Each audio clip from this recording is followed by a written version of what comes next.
Yo les potes, bienvenue dans cette nouvelle vidéo. On va évoquer, décrypter et analyser toutes les informations de ce jeudi, les informations mercato, les informations Paris Saint-Germain, il y a beaucoup à dire, notamment toutes les dernières infos de ces dernières minutes, de ces dernières secondes. Alors avant de commencer cette vidéo, les postos, dans les prochaines semaines, ou surtout les prochains mois, ce qui pourrait se passer au Paris Saint-Germain pourrait être dramatique.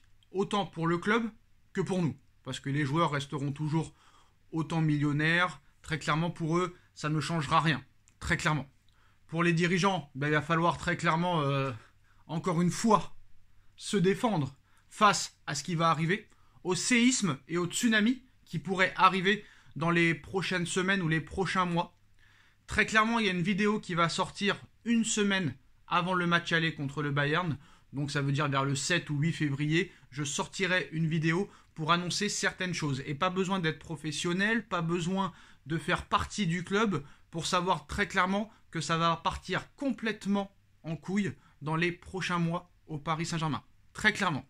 Là pour l'instant, personne n'est inquiet. Vous avez tort, très clairement. De voir qu'on est premier, de voir qu'on est qualifié en Ligue des Champions, tous les ans c'est la même chose. Donc pour l'instant on n'est pas surpris. Sauf que là on a fini deuxième de Ligue des Champions, de la poule Ligue des Champions de Benfica et de la Juventus qui n'est même pas qualifiée pour les huitièmes de finale. Alors ce qui va se passer au Paris Saint-Germain dans les prochains mois, plutôt les prochaines semaines, parce que...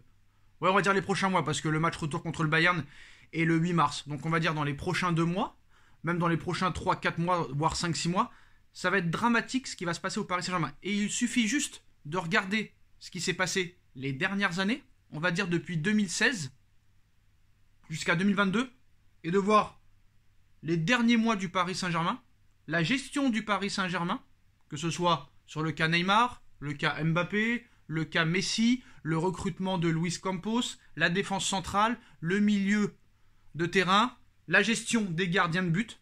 Très clairement, tous les ans, on nous annonce du changement, et très clairement, il n'y a rien.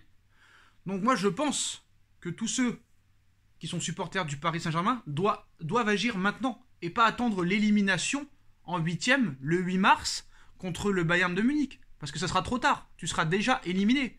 Quand un avion se crache, ou qu'un bateau, coule, c'est avant qu'il faut voir si tout se passe bien, pour que le bateau peut naviguer et que l'avion peut survoler. Ça sert à rien, ça servira à rien d'être dans tous vos états après l'élimination contre le Bayern. Parce que ces dirigeants-là savent très bien ce qui ne va pas. Et ne font rien. Ne font rien pour rétablir la situation et ne font rien pour permettre au Paris Saint-Germain d'aller le plus loin possible dans cette compétition. Il n'y a qu'à voir la gestion Messi et la gestion Mbappé, à l'heure où on parle. Mais très clairement, il n'y a pas que ça. Il n'y a pas que ça. Je vais sortir la vidéo vers le 7 ou 8 février, les postos. Mettez une alarme, mettez une alerte, mettez un pense-bête, parce qu'il va falloir être là. Très clairement, et là, les informations vont fuser. Et très clairement, je préfère faire cette vidéo complète une semaine avant le Bayern, pour voir si très clairement ça va se passer comme certainement ça devrait se passer. Parce que nous, on espère que le PSG batte le Bayern et élimine le Bayern en 8e de finale de Ligue des Champions. Mais il va se passer un certain nombre de choses d'ici un mois. Et on verra ce qui se passera. Et s'il n'y a rien à évoluer, la vidéo sortira et très clairement, vous serez prévenus avant les 8e de finale. Et vous serez au courant au match retour, pareil. Ça veut dire que ce qu'on va prédire avant le PSG Bayern à l'aller sera à 95% vérifiable après le match retour. Très clairement. C'est pour ça qu'on va attendre de faire la vidéo. Il ne faut pas se précipiter. Le match est dans un peu plus de 5 semaines. Donc, tranquillo. Il va falloir voir ce qui va se passer, si le PSG va réagir ou si le PSG va continuer à s'enfoncer dans la médiocrité et dans l'incompétence. Voilà. Il y a beaucoup de matchs qui vont s'enchaîner. Déjà contre Châteauroux vendredi. Tout le monde croit que ça va être facile.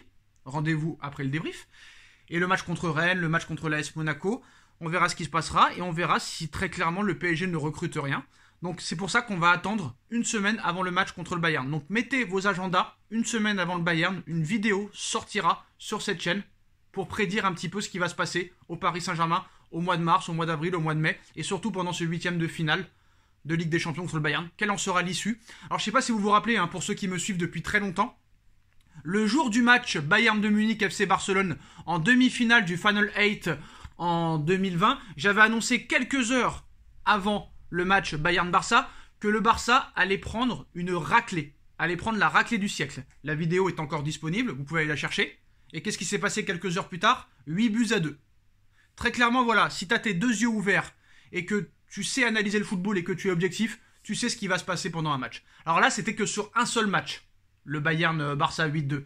Là, c'est sur un match aller-retour avec 3 semaines d'écart. Donc c'est pour ça qu'il faut prendre son temps. Il faut prendre son temps, analyser, décrypter, être pragmatique. Et là, bien sûr, on pourra voir ce qui se passera une semaine avant le match aller contre le Bayern. Alors le PSG espère boucler la prolongation de Léo Messi d'ici fin janvier. On doit régler des petits détails, mais ils ont leur importance, explique-t-on au sein du club. Ces détails concernant notamment la durée du contrat et le salaire. Bien sûr, Léo Messi va être augmenté, en plus d'être prolongé. Alors on a vu la prolongation possible de Ramos, mais là il y a un critère sportif. La prolongation imminente de Marquinhos et Kipembe. La prolongation de Marco Verratti, alors qu'on avait vachement le temps de voir ce qui allait se passer. Et là aussi, il fallait attendre un critère sportif, tout comme Sergio Ramos, pour pouvoir les prolonger. Mais non, mais on continue. Comme c'est des bons gars qui sont au Paris Saint-Germain depuis leur tendre enfance, enfin leur tendre jeunesse, on va dire, qui sont là depuis plus de 10 ans, ils ont l'immunité, qu'ils soient mauvais ou qu'ils soient bons, ils doivent prolonger. Voilà un petit peu comment ça se passe au Paris Saint-Germain. Donc j'ai l'impression que ce soit ni Leonardo, ni Enrique, ni Campos, il n'y a qu'un seul patron, c'est le prince qui donne ses ordres à Nasser, et Nasser qui dit quoi faire à Campos, à Leonardo ou à peu importe le directeur sportif, en clair. Donc voilà, très clairement, tout ce petit monde sont des marionnettes, très clairement. Et c'est pour ça qu'il n'y a aucun grand coach et aucun grand directeur sportif qui veut travailler au PSG. Voilà pourquoi. Voilà pourquoi. Alors les postos, on va parler d'une grosse information dans quelques minutes. Avant de parler de tout ça, Deschamps devrait prolonger jusqu'en 2024 avec une option jusqu'en 2026. En plus de ça, les postos, Florentino Pérez et Kylian Mbappé se seraient parlé ces dernières semaines au téléphone. Après une première partie de saison agitée entre le Paris Saint-Germain et l'équipe de France, Kylian Mbappé profite de quelques jours de repos accordés par son club, ce qui n'empêche pas le Français de faire parler de lui à la rubrique Mercato.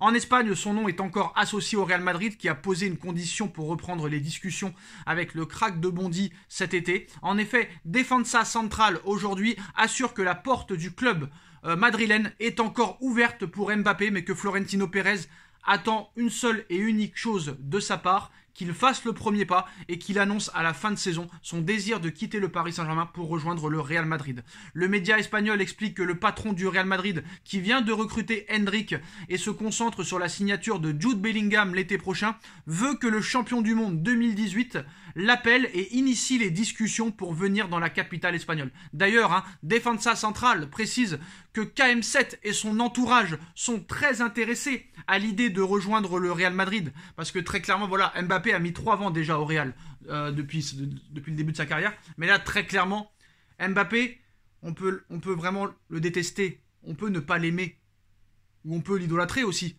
mais très clairement, il sait très bien que rien ne va changer. Très clairement, il sait très bien que rien ne va changer. Pourquoi il est resté au Paris Saint-Germain, Mbappé? Très clairement, c'est pour battre le record d'Edinson Cavani, mais c'était pas le premier critère, la Ligue des Champions. Le premier critère, c'était de battre le record d'Edinson Cavani. Après, de toucher le plus gros salaire de l'histoire du football et du sport. Il a été dépassé par Cristiano Ronaldo il y a quelques jours.